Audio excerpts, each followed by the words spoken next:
Hey everybody, I'm a grateful believer in Jesus. I'm overcoming addictions to pornography, sex, and anger, and my name is Richard. And I'm making this video series on what is addiction in response to a friend of mine who asked me to make some videos about addiction because of what the friend was going through and how the family perceived them. And so this was kind of my response to that.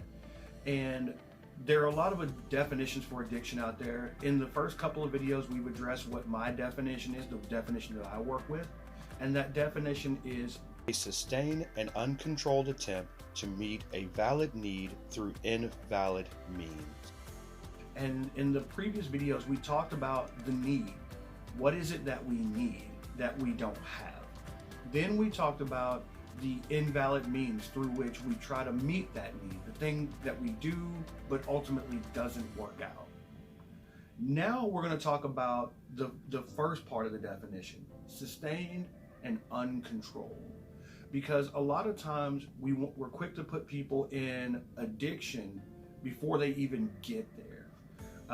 There's a lot of telltale signs that addiction is coming, and the sooner we get help, the better. But we really need to recognize where the person is in order to figure out the best way to help them. So we talk about sustained and uncontrolled attempt to meet a valid need in an invalid way. First, we look at the word sustained. An addiction is something that happens because we keep repeating it. It's over and over and over again. If I only do it once or only do it twice, it's not really an addiction. It's just a bad decision. If I went out and I got drunk and I just was all over the place and belligerent and decided to make a bad decision like drunk driving and I crashed a car, that doesn't necessarily mean I'm in addiction. What that means is I've made a bad decision. It's the repetition, the fact that it happens over and over and over again, that pushes me closer and closer into addiction. So again, if it's not sustained, if it's something that only happened once or twice, it's not necessarily to addiction at that point. It's just bad decision. Now, be aware that bad decisions come with heavy consequences, even if it happens once. I talked about drunk driving. You could take a life, or you could lose your own. Those are heavy consequences for a bad decision. It doesn't necessarily have to be an addiction to have heavy consequences. So, then the other portion of it is uncontrolled. We talked about sustained, constantly happening, but then there's uncontrolled. So let's say that I am doing something like drinking constantly. Every day I come home from work and I'm drinking, but it's under control. I don't become belligerent. I don't drink to excess. It's not really been labeled as a problem by anybody I know. What that means is that now I found a vice. A vice is like a pre-addiction. It is something that I found that is helping me kind of cope in a certain way. I realize that this is not really the resolution to my problem, but it just kind of provides me a certain something that I'm looking for.